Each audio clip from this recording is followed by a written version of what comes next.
Viewers, welcome back to the channel. ನಿಮ್ಮೆಲ್ಲರಿಗೂ ನಮಸ್ಕಾರಗಳು. ಹಾಗೆಯೇ ಎಲ್ಲ ನನ್ನ ಸಬ್ಸ್ಕ್ರೈಬರ್ಸ್ಗೆ ತುಂಬ ತುಂಬ ಧನ್ಯವಾದಗಳನ್ನ ಹೇಳ್ತಾ, ಇವತ್ತಿನ ಒಂದು ಬ್ಲಾಗಲ್ಲಿ ನಮ್ಮ ಇಶಾನಿ ಟಾಯ್ ಪೂಡಲ್ ಪೆಟ್ ಏನು ಒಂದು ನಾಯಿ ಮರಿ ಇದೆ, ಅದರ ಒಂದು ಹೆಲ್ತ್ ಅಪ್ಡೇಟ್ನ ಕೊಡೋಣ ಅಂತ ಈ ಬ್ಲಾಗ್ನ ನಾನು ಸ್ಟಾರ್ಟ್ ಮಾಡಿದ್ದೀನಿ. ಯಾಕೆಂದರೆ ತುಂಬ ಜನ ನನ್ನ ಫ್ರೆಂಡ್ಸು, ನಮ್ಮ ಮನೆಯವ್ರ ಫ್ರೆಂಡ್ಸು, ನಮ್ಮ ರಿಲೇಟಿವ್ಸು ಮತ್ತು ನಮ್ಮ ಅತ್ತಿಗೆ ಅಕ್ಕ ತುಂಬ ಜನ ನಮಗೆ ಒಬ್ಬರು ಅಂದರೆ ನಮ್ಮ ಇಶಾನಿನ ಇಷ್ಟಪಡೋರು ತುಂಬ ತುಂಬ ಜನ ಇದ್ದಾರೆ ಒಂದು ವ್ಲಾಗ್ನ ವಾಚ್ ಮಾಡೋರಲ್ಲಿ. ಸೊ ಹಾಗಾಗಿ ಅವರೆಲ್ಲ ಪ್ರೇ ಮಾಡಿದ್ದಾರೆ. ಆಮೇಲೆ ಅವರೆಲ್ಲ ನನಗೆ ಮೆಸೇಜ್ ಮಾಡಿದ್ದಾರೆ, ಫೋನ್ ಮಾಡಿದ್ದಾರೆ. ಆ ಕ್ಲಿನಿಕ್ಗೆ ನಾವು ನಮ್ಮ ಪೆಟ್ನ ಅಲ್ಲಿ ಕರ್ಕೊಂಡು ಹೋಗ್ತೀವಿ, ನಮ್ಮ ಪೆಟ್ಟು ಇಲ್ಲಿ ಡಾಕ್ಟರ್ ಹತ್ರ ಕರ್ಕೊಂಡು ಹೋಗ್ತೀವಿ ಅಂತ ತುಂಬ ಜನ ಅಡ್ರೆಸ್ಸು ಕಾಂಟ್ಯಾಕ್ಟ್ ಎಲ್ಲನೂ ಶೇರ್ ಮಾಡಿದ್ದಾರೆ, ವಿಚಾರಿಸಿದ್ದಾರೆ ನಮ್ಮ ಇಶಾನಿ ಬಗ್ಗೆ. ದೇವ್ರಿಗೆ ಒಂದೇ ಕೇಳ್ಕೊಳ್ಳೋದು, ನಿಮ್ಗೆ ಏನೇ ಕಷ್ಟ ಇದ್ರೂ ಆ ದೇವರು ಪರಿಹಾರ ಮಾಡಲಿ, ನಿಮ್ಗೆ ಆಶೀರ್ವಾದ ಮಾಡಲಿ ಅಂತ ಕೇಳ್ಕೊಳ್ತೀನಿ.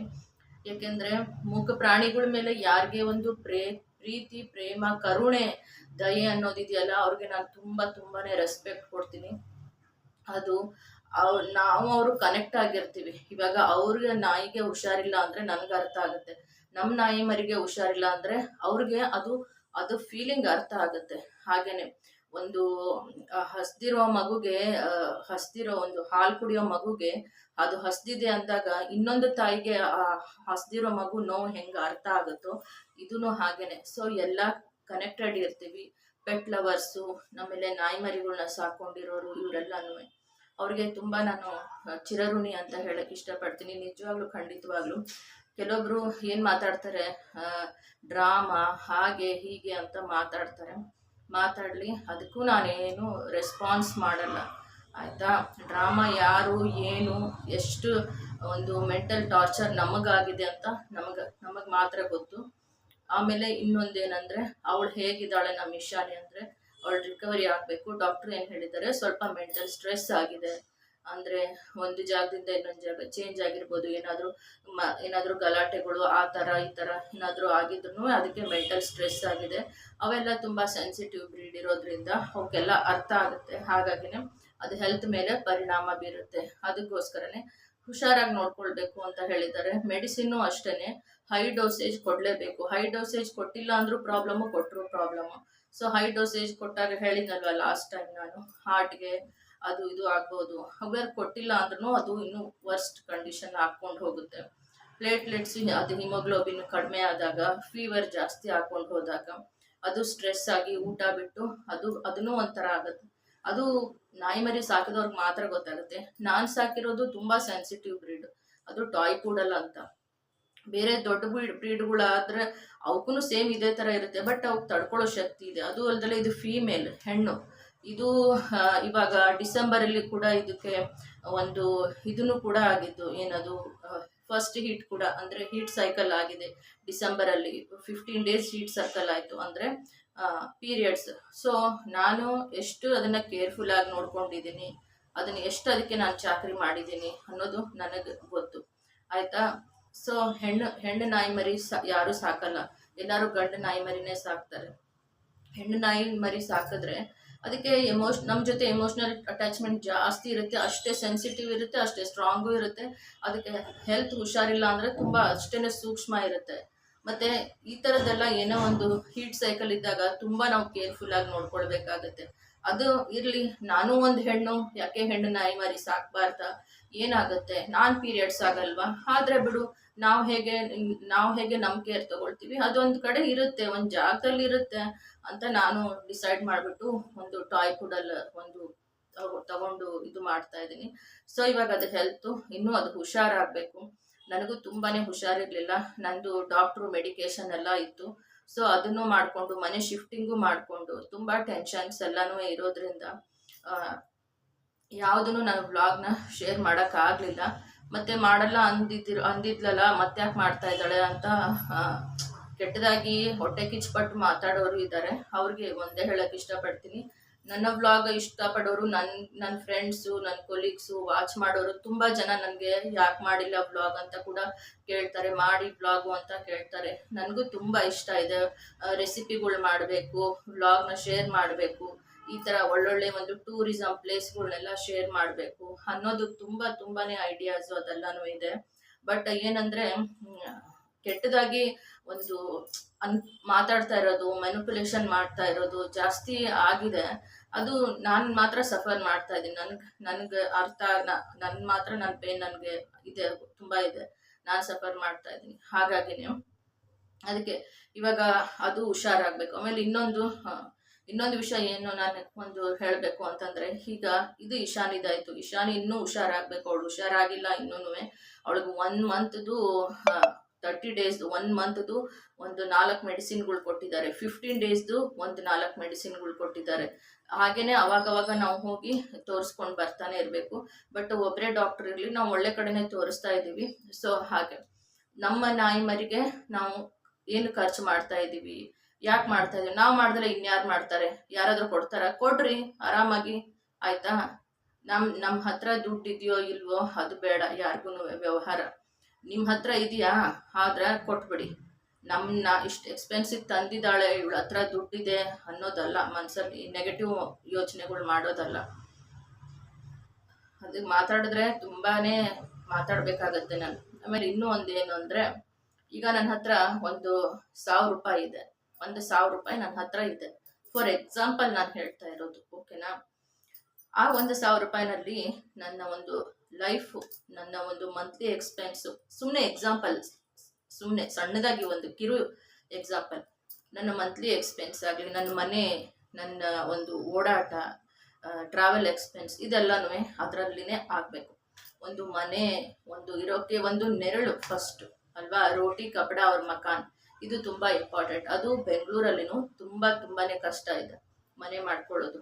ಆ 1,000 ರೂಪಾಯಿನೂ ನಾವು ಬಿಸ್ನೆಸ್ಗೆ ಅದಕ್ಕೆ ಇದಕ್ಕೆ ಅಂತ ಏನೇನೋ ತಿಕ್ಲಾಗಿ ಅದನ್ನು ಹಾಕ್ಬಿಟ್ಟು ಕೈಯಲ್ಲಿರೋದನ್ನ ಕಳ್ಕೊಂಡು ಕಂಪ್ಲೀಟ್ ಬ್ಯಾಲೆನ್ಸ್ ಝೀರೋ ಆಗಿಬಿಟ್ರೆ ನಾಳೆ ನಮ್ಗೆ ಯಾರು ಹೆಲ್ಪ್ ಮಾಡ್ತಾರೆ ಅಲ್ವಾ? ಯಾರು ಹೆಲ್ಪ್ ಮಾಡ್ತಾರೆ ನಾಳೆ ನಮಗೆ? ಫಸ್ಟ್ ನಮಗೆ ಮನೆ ಅನ್ನೋದು ಒಂದು ಮನೆ ಅನ್ನೋದನ್ನ ಅದನ್ನು ಫಸ್ಟ್ ನಾವು ಹುಷಾರಾಗಿ ಮಾಡ್ಕೊಳ್ಬೇಕು.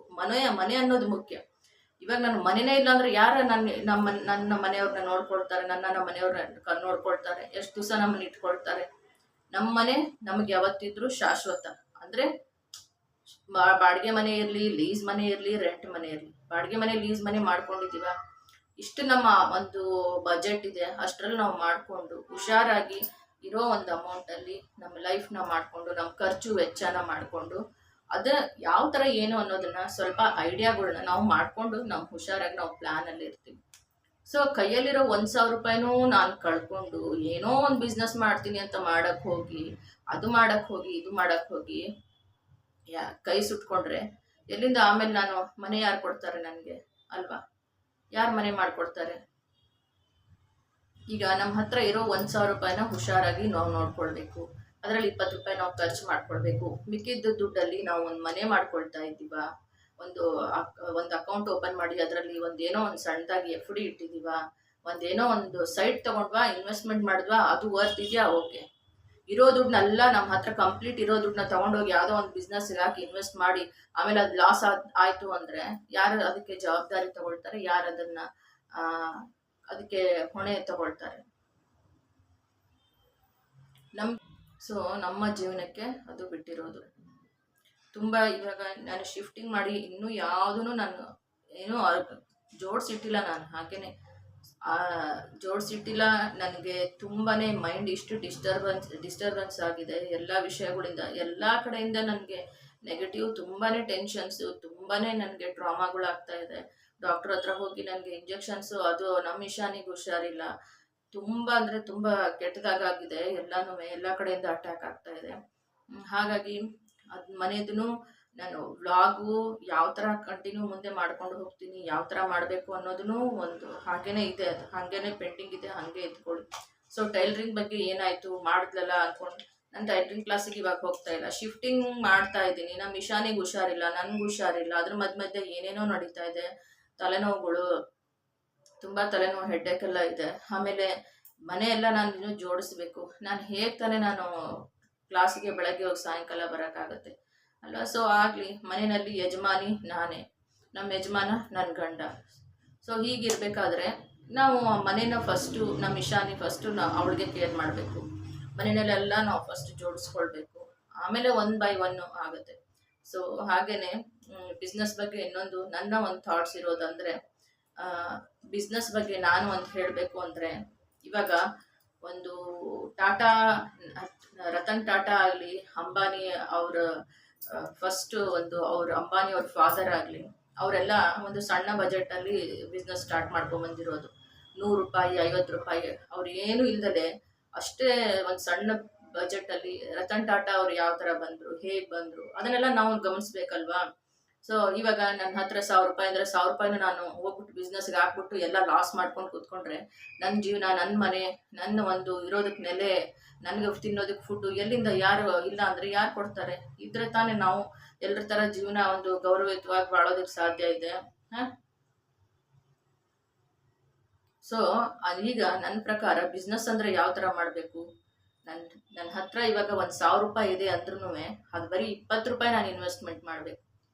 10 ರೂಪಾಯಿನೋ 20 ರೂಪಾಯಿ ಇನ್ವೆಸ್ಟ್ಮೆಂಟ್ ಮಾಡಿ ಬಿಸ್ನೆಸ್ ಮಾಡಬೇಕು, ಅದರಿಂದ ಲಾಭ ತೆಗಿಬೇಕು. 10 ರೂಪಾಯಿ ಇನ್ವೆಸ್ಟ್ಮೆಂಟ್ ಮಾಡಿ ಒಂದು 25-30 ರೂಪಾಯಿನಾದರೂ ಲಾಭ ತೆಗಿಬೇಕು. ಹಂಗೆ ವರ್ಷ ಲಾಭ ತೆಗಿತಾ ಇರಬೇಕು, ತಗೊಳ್ತಾ ಇರಬೇಕು. ಲಾಭ ಕಡಿಮೆ ಬರ್ತಾ ಇದೆಯಾ, ಕಡಿಮೆ ಇನ್ವೆಸ್ಟ್ಮೆಂಟ್ ಮಾಡಿದ್ರಾಯ್ತು. ಯಾವ ಥರ ಬಿಸ್ನೆಸ್ ಹೇಗೆ ಮಾಡಬೇಕು, ಬಿಸ್ನೆಸ್ಸಿಂದ ಲಾಭನ ಒಂದು ಲಾಸ್ ಆದಾಗ ಏನು ಮಾಡಬೇಕು, ಅದನ್ನೆಲ್ಲ ಫಸ್ಟ್ ನಾವೆಲ್ಲ ಅದನ್ನೆಲ್ಲ ತಿಳ್ಕೊಂಡಿರ್ಬೇಕಲ್ವಾ. ಆಯಿತು, ಒಂದು ಸೀಸನ್ ಅಂತ ಇರುತ್ತೆ, ಒಂದು ಫುಡ್ ಬಿಸ್ನೆಸ್ ಆಗಲಿ, ಒಂದು ಬಟ್ಟೆ ಬಿಸ್ನೆಸ್ ಆಗಲಿ, ಒಂದು ಟೈಲರಿಂಗ್ ಬಿಸ್ನೆಸ್ ಆಗಲಿ, ಎಲ್ಲದಕ್ಕೂ ಒಂದು ಸೀಸನ್ ಅಂತ ಇರುತ್ತೆ. ಟೈಲರಿಂಗ್ ಬಿಸ್ನೆಸ್ ಅಂತ ಬಿಡಿ, ಅದು ಎವರ್ಗ್ರೀನ್ ಅಂತ ಹೇಳ್ಬೋದು. ಇನ್ನು ಬಟ್ಟೆಗಳು ಅಂದರೆ ಇವಾಗ ಆನ್ಲೈನ್ ಅದು ಇದು ಎಲ್ಲ ಕಡೆ ಸಿಕ್ಕಾಪಟ್ಟೆ ಬಂದಿದೆ ಬಟ್ಟೆಗಳ್ದು. ಮತ್ತು ಎಲ್ಲ ಮಾಲ್ಗಳಲ್ಲಿ ಎಲ್ಲ ಕಡೆ ಡಿಸ್ಕೌಂಟು, ಆಫರು, ಅದು ಇದು ಅಂತ. ಅದಂತೂ ಹೇಳೋಕ್ಕಾಗಲ್ಲ. ಬಟ್ಟೆ ಶಾಪು, ಬಟ್ಟೆ ಅಂಗಡಿ ಇಟ್ಟರೆ ಅದಂತೂ ಬೆಂಗಳೂರಲ್ಲಿ ನಡೆಯೋದು ತುಂಬ ಕಷ್ಟ ಇದೆ. ಯಾಕೆಂದರೆ ಎಲ್ಲರೂ ಆದಷ್ಟು ವರ್ಕಿಂಗ್ ಲೇಡೀಸ್ ಇರೋದ್ರಿಂದ ಏನು ಮಾಡ್ತಾರೆ, ಆನ್ಲೈನಿಂದನೇ ತರಿಸ್ಕೊಳ್ತಾರೆ. ಸೊ ಆಫರ್ ಇರೋ ಕಡೆನೇ ಹೋಗ್ತಾರೆ, ಡಿಸ್ಕೌಂಟ್ ಇರೋ ಕಡೆನೇ ಹೋಗ್ತಾರೆ. ಯಾರು ಎಂಥ ಇವಾಗ ದೊಡ್ಡ ಅವ್ರಿಗೆ ತುಂಬ ಸ್ಯಾಲ್ರಿ ಜಾಸ್ತಿ ಇದೆ, ಒಂದು 70K ಇದೆ, 70K 70,000 80,000 ಇದೆ ಅಂದ್ರೂ ಅವರು ಜಾಸ್ತಿ ಎಲ್ಲ ವೇಸ್ಟ್ ಮಾಡೋಕ್ಕೆ ಹೋಗಲ್ಲ, ಯಾವುದಕ್ಕೂ ಸಣ್ಣ ಪುಟ್ಟದಕ್ಕೆಲ್ಲನೂ. ಸೊ ಅವ್ರ ಕಮಿಟ್ಮೆಂಟ್ಸು, ಅವ್ರದ್ದು ಸೇವಿಂಗ್ಸು ಅನ್ನೋದು ಒಂದು ಪ್ಲ್ಯಾನ್ ಇರುತ್ತೆ ಅವ್ರಿಗೂ. ಹಾಗಾಗಿ ಟೈಲರಿಂಗ್ ಬಿಸ್ನೆಸ್ ಅನ್ನೋದು ಎವರ್ಗ್ರೀನ್, ಅದಕ್ಕೆ ನಾವು ಇನ್ವೆಸ್ಟ್ ಮಾಡ್ಬೋದು. ಅದು ಒಂದು 10 ರೂಪಾಯಿ ಇನ್ವೆಸ್ಟ್ ಮಾಡಿಬಿಟ್ಟು ಅದರಿಂದ ಲಾಭ ತೆಗಿಬೇಕು, ಮತ್ತೆ ಒಂದು ಇನ್ವೆಸ್ಟ್ಮೆಂಟ್ ಮಾಡಿಬಿಟ್ಟು ಅದರಿಂದ ಲಾಭ ತೆಗಿಬೇಕು. ಸೊ ಇಂಪ್ರೂವ್ಮೆಂಟ್ ಯಾವ ಥರ ಮಾಡಬೇಕು, ಅದಕ್ಕೆ ಸ್ವಲ್ಪ ದುಡ್ಡು ಹಾಕಿ ಮತ್ತೆ ಲಾಭ ತೆಗಿಬೇಕು. ಸೀಸನ್ ಡಲ್ ಆಗಿದೆಯಾ, ಅವಾಗ ಏನು ಮಾಡಬೇಕು, ಇದನ್ನೆಲ್ಲ ನಾವು ತಿಳ್ಕೊಳ್ಬೇಕಲ್ವಾ. ಫುಡ್ ಬಿಸ್ನೆಸ್ಸೇ ಆಗಲಿ, ಬಟ್ಟೆ ಬಿಸ್ನೆಸ್ಸೇ ಆಗಲಿ, ಏನೇ ಒಂದು ಫ್ಲವರ್ ಹೂವಿನ ಬಿಸ್ನೆಸ್ಸೇ ಆಗಲಿ, ಇಲ್ಲ ಡೆಕೋರೇಷನ್ ಹೂವಿಂದು ಕಾಂಟ್ರಾಕ್ಟ್ ಇಟ್ಕೊಂಡು ಬಿಸ್ನೆಸ್ ಮಾಡೋದು, ಯಾವುದೇನೇ ಆಗ್ಲೂ ಅದು ಅದ್ರ ಬಗ್ಗೆ ತುಂಬ ಯಾವ ಥರ ಸ್ಮಾರ್ಟ್ ಆಗಿರಬೇಕು, ಯಾವ ಥರ ಒಂದು ನಾಲೆಡ್ಜ್ ಇರಬೇಕು ಅದ್ರ ಬಗ್ಗೆ. ಎಷ್ಟು ಒಂದು 10 ರೂಪಾಯಿ 20 ರೂಪಾಯಿ ಹಾಕಿ, ಅಂದರೆ ಫಾರ್ ಎಕ್ಸಾಂಪಲ್ ನಾನು ಹೇಳ್ತಾ ಇರೋದು, ನಮ್ಮ ಹತ್ರ ಏನಿಲ್ಲಪ್ಪ, ನಾವು ಇಷ್ಟೇ ಬಂಡವಾಳ ಹಾಕಿ ಇಷ್ಟಿದ್ರೆ ಸ್ಟಾರ್ಟ್ ಮಾಡಿಬಿಟ್ಟು ನಾವು ಗೆದ್ದು ತೋರಿಸ್ತೀವಿ ಅನ್ನೋ ಒಂದು ಧೈರ್ಯ ಇರಬೇಕು. ಇರೋದನ್ನೆಲ್ಲ ಹೋಗ್ಬಿಟ್ಟು ಬಿಸ್ನೆಸ್ಗೆ ಹಾಕ್ತೀನಿ ಅಂತ ಹಾಕ್ಬಿಟ್ಟು ಆಮೇಲೆ ಏನು ಇಲ್ದಲೆ ಝೀರೋ ನಿಲ್ ಆಗ್ಬಿಟ್ರೆ ಎಲ್ಲಿಗೆ ಹೋಗ್ಬೇಕು?